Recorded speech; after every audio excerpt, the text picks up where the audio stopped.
ಈ ವಿವಾದ ಅವಶ್ಯಕತೆ ಇತ್ತ? ನೀವು ಆರಂಭದಲ್ಲಿ ಪಾಪ ಒಂದು ಹೆಣ್ಮಗು ಹೆಸರು ಹೇಳಿದ್ರಿ, ಅವಳಿಗೂ ನಮಗೇನಿಲ್ಲ, ಶಿ ಈಸ್ ಇನೋಸೆಂಟ್. ಆಕೆ ಒಂದು ಸಂಸ್ಥೆಯಲ್ಲಿ ಕೆಲಸ ಮಾಡ್ತಾ ಇದ್ದಾಳೆ, ಅಲ್ಲಿ ಬರೆಯೋ ಸ್ಕ್ರಿಪ್ಟನ್ನು ಟೆಲಿಪ್ರಾಂಪ್ಟಲ್ಲಿ ಓದ್ತಾಳೆ. ಆಮೇಲೆ ಆಕೆ ಒಳಗಡೆ ಆ ಥರದ್ದೊಂದು ಸಿದ್ಧಾಂತ ಇದ್ದರೆ ನಾನು ರೆಸ್ಪೆಕ್ಟ್ ಮಾಡ್ತೀನಿ, ಅದು ಆಕೆ ಇಚ್ಛೆ. ಅದು ಆಕೆ ಮುಸ್ಲಿಮೋ ಹಿಂದೂನೋ ನಮಗೆ ಬೇಡ, ಅವಳ ಪದ್ಧತಿ ಅವಳ ಆಚರಣೆ ಅವಳು ಮಾಡಲಿ. ಆದರೆ ಒಂದು ಸುದ್ದಿ ಓದಬೇಕಾದ್ರೆ ಯಾರೋ ಬರೆದು ಕೊಟ್ಟ ಸುಳ್ಳನ್ನು ವೈಭವೀಕರಣದಿಂದ ಓದುವಂಥ ಅವಳದ್ದು ಪ್ರೆಸೆಂಟೇಷನ್ ಸ್ಕಿಲ್, ನನ್ನದೊಂದು ಸ್ಕಿಲ್ ಇದೆ, ಮಾಡ್ತಾ ಇದ್ದಾಳೆ. ಆಕೆ ಯಾವತ್ತೂ ಕೂಡ ನನಗೆ ಕಾಂಪಿಟೇಟರ್ ಆಗಲ್ಲ, ಆಕೆ ನನಗೆ ಯಾವತ್ತೂ ಕೂಡ ನನ್ನ ವಿರೋಧಿ ಅಂತ ನಾನು ಅವಳನ್ನ ಕನ್ಸಿಡರ್ ಮಾಡಲ್ಲ. She is innocent. ಬಟ್ ವಿವಾದ ಶುರುವಾಗಿದ್ದೆಲ್ಲಿ ನನಗೆ ಗೊತ್ತಾಗ್ತಾಯಿಲ್ಲ. ನೀವು ಮಮತಾಜ್ ನಿಮ್ಮ ಮೇಲೆ ಹರಿಹಾಯ್ದ್ರು ಅಥವಾ ನೀವೇನಾದರೂ ಮಮತಾಜ್ ಹರಿಹಾಯುವಂಥ ರೀತಿಯಲ್ಲಿ ಪ್ರಚೋದನಕಾರಿಯಾಗಿ ಮಾತಾಡಿದ್ರು ಅನ್ನುವಂಥದ್ದು? ನೋ. ವೈಚಾರಿಕತೆಯನ್ನು ಎದುರಿಸಲಾಗದಾಗ ವೈಯಕ್ತಿಕ ವಿಚಾರಕ್ಕೆ ಕೈ ಹಾಕೋದು, ಇದು ನನ್ನ ಕಾಲದಿಂದ ಅಲ್ಲ, ಬುದ್ಧ ಬಸವಣ್ಣನ ಕಾಲದಿಂದ ನಡ್ಕೊ ಬಂದಿದೆ. ಈ ದೇಶದಲ್ಲಿ ಬುದ್ಧ ಬಸವ ಮತ್ತು ಗಾಂಧೀಜಿನ ಕೊಂದಿರೋದು ಇವರೆಲ್ಲರೂ ಹುತಾತ್ಮರಾಗಿದ್ದು. ನೇಣಿಗೆ ಹೋಗಿದ್ದು ಗೋಡ್ಸೆನೆ, ಅವ್ರಿಗೆ ಒಳ್ಳೆ ಸಾವು ಬಂದಿದ್ದಲ್ಲ.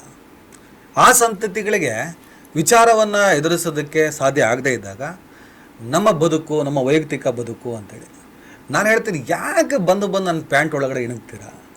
ನನಗೆ ತೋರಿಸ್ಬೇಕು ಅಂತ ಅನಿಸಿದ್ರೆ ನಾನು ತೋರಿಸ್ಬೇಕದು, ನಿಮಗೆ ಯಾಕೆ ಆಸಕ್ತಿ? ಅದು ನನ್ನ ಸಂವಿಧಾನ ಭಾಳ ಅದ್ಭುತವಾಗಿ ನನಗೆ ಹೇಳಿದೆ. ನನ್ನ ಸಂವಿಧಾನದ ಪ್ರಿಯಾಂಬಲ್ ಪೀಠಿಕೆ, ನಾನು ನಮಾಜ್ ಮಾಡಬೇಕು, ರವೂಫ್ ಆಗಿ ನಮಾಜ್ ಮಾಡಬೇಕು ಅಂತ ನನಗೆ ಅನಿಸಿದ್ರೆ ನಾನು ನಮಾಜ್ ಮಾಡ್ತೀನಿ. ನನಗೆ ನಾಳೆ ಬೆಳಗ್ಗೆ ಪ್ರೇಯರ್, ನಾನು ಅತ್ಯಂತ ಹೆಚ್ಚು ಚರ್ಚಿಗೆ ಹೋಗಿರೋದು. ಯಾಕಂದರೆ ಅಲ್ಲಿ ಚರ್ಚ್ ಒಳಗಡೆ ಕೂತ್ಕೊಂಡು ಪೀಸಾಗಿ ಕೂತ್ಕೊಂಡು ಎಲ್ಲ ಕೇಳಿಸ್ತಾ ಇರ್ತೀನಿ. ಯಾಕಂದರೆ ಎಲ್ಲ ಧರ್ಮದ ಬೋಧನೆಗಳು ಅದ್ಭುತವಾಗಿರುತ್ತೆ, ಶಾಂತಿ ಪ್ರೀತಿಯನ್ನು ಹೇಳ್ಕೊಡ್ತದೆ. ಹಾಗಂತ ನಾನು ನಾಳೆ ರಾಬರ್ಟ್ ಆಗಿ ನಾನು ಚರ್ಚಿಗೆ ಹೋಗ್ಬಿಟ್ಟು ಪ್ರೇಯರ್ ಮಾಡಬೇಕು, ಆ ಧರ್ಮದ ಆಚರಣೆಗಳನ್ನು ಮಾಡಬೇಕು ಅಂತ ನನಗೆ ಅನಿಸಿದ್ರೆ ನಾನು ಅದನ್ನು ಮಾಡ್ಬೋದು. ಇಲ್ಲ, ನಾನು ಇವ್ರು ಹೇಳ್ತಾರೆ ಹಿಂದೂ ಅಂದರೆ ಅದೊಂದು ಜೀವನ ಪದ್ಧತಿ. ಅದು ಹಿಂದೂ ಧರ್ಮ ಅಂದರೆ ಈ ಬಹುಸಂಖ್ಯಾತರಿರುವಂಥ ಒಂದು ಅತ್ಯಂತ ಸಹಿಷ್ಣುವಾದಂಥ ಒಂದು ಪದ್ಧತಿ, ಆಚರಣೆ ಮತ್ತು ಧರ್ಮ. ಇದೆಲ್ಲ ಮಾಡ್ತಾ ಇರೋರು ಯಾರು ಕೂಡ ಹಿಂದೂನೂ ಅಲ್ಲ, ಮುಸಲ್ಮಾನರಲ್ಲ. ಇವರೆಲ್ಲ ಅಧರ್ಮಿಗಳು. ಧರ್ಮದ ಕೆಲಸ ಬೇರೆ, ಧರ್ಮಗಳ ಕೆಲಸ ಬೇರೆ, ಅಧರ್ಮಿಗಳ ಕೆಲಸ ಬೇರೆ. ಅವರು ರಾಜಚಿಂತನೆ ಮೇಲೆ ಯಾಕೆ ಬಿದ್ದರು ಅಂದರೆ ರಾಜಚಿಂತನ ವಿಚಾರಗಳನ್ನು ಎದುರಿಸೋಕ್ಕಾಗಲ್ಲ. ರಾಜಚಿಂತನೆ ಏನು ಮಾಡ್ದ?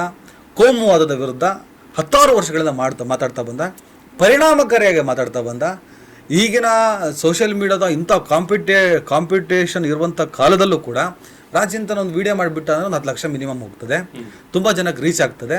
ಇವನನ್ನು ಏನಾದರೂ ಮಾಡಿ ಇವನ ಮೂಲವನ್ನು ಕೆದಕಿ ಆ ಮೂಲಕ ಡ್ಯಾಮೇಜ್ ಮಾಡಿ ಇವನ ವಿಚಾರವನ್ನು ಸಾಯಿಸೋಣ ಅಂತ ಹೇಳ್ಬಿಟ್ಟು ತೀರ್ಮಾನ ಮಾಡಿದ ವರ್ಗಗಳು ಬೇರೆ. ಈ ಪಾಪ ಆ ಹುಡುಗಿ ಅದರ ಒಂದು ಪಾತ್ರವಾಗಿ ಕಾಣಿಸ್ತಾಳೆ. ಸೂತ್ರಗಳು ಬೇರೆ, ಸೂತ್ರಧಾರಿಗಳು ಬೇರೆ. ಆಮೇಲೆ ಈ ಸೂತ್ರಧಾರಿಯ ಬಗ್ಗೆ ಒಂದಿಷ್ಟು ಮಾಹಿತಿಯನ್ನು ನನಗೆ ಆ ತತ್ವ ಇದೆಯಲ್ಲ, ಆ ಹಿಂದುತ್ವವಾದಿ ಅದೇನೇನು ಹೇಳ್ತೀವಿ ನಾವು, ಯಾರ ವಿರುದ್ಧ, ಯಾವ ಸಿದ್ಧಾಂತದ ವಿರುದ್ಧ ಮಾತಾಡ್ತೀವೋ ಆ ಸಿದ್ಧಾಂತದವರು ಇವನ ಬಗ್ಗೆ ಅನೇಕ ಮಾಹಿತಿಗಳನ್ನು ನನಗೆ ಕೊಡ್ತಾರೆ. ಅದರ ಬಗ್ಗೆ ಹಿಂಟ್ಸ್ ಕೂಡ ನಾನು ಬರಿತಾ ಹೋಗ್ತೀನಿ. ಆದರೆ ನಾವು ಸಾವಿರಾರು ವಿಡಿಯೋಗಳು ಯಾರ ಪರ ಮಾತಾಡಿದ್ವೋ, ಕೇವಲ ಒಂದು ದಾವಣಗೆರೆಯ ಸ್ಪೀಚು ನಿಮ್ಮ ವಿರುದ್ಧ ಮಾತಾಡಿದ ಕೂಡಲೇ ಇಮಿಡಿಯೇಟಾಗಿ ಇವೆಲ್ಲ ನಡೆಯುತ್ತೆ ಅಂದಾಗ ಇದರ ಹಿಂದೆ ಯಾವ ಷಡ್ಯಂತ್ರ ಇದೆ, ತಂತ್ರ ಇದೆ? ಇಲ್ಲಿ ಶತ್ರು ಕೆಲಸ ಮಾಡಿದ್ದಲ್ಲ, ಹಿತಶತ್ರು ತುಂಬ ಕೆಲಸ ಮಾಡಿದ್ದಾನೆ ಅನ್ನೋದು ನಮಗೆ ಸದ್ಯಕ್ಕೆ ಸಿಕ್ಕಿರುವಂಥ ಕ್ಲಾರಿಟೀಸ್.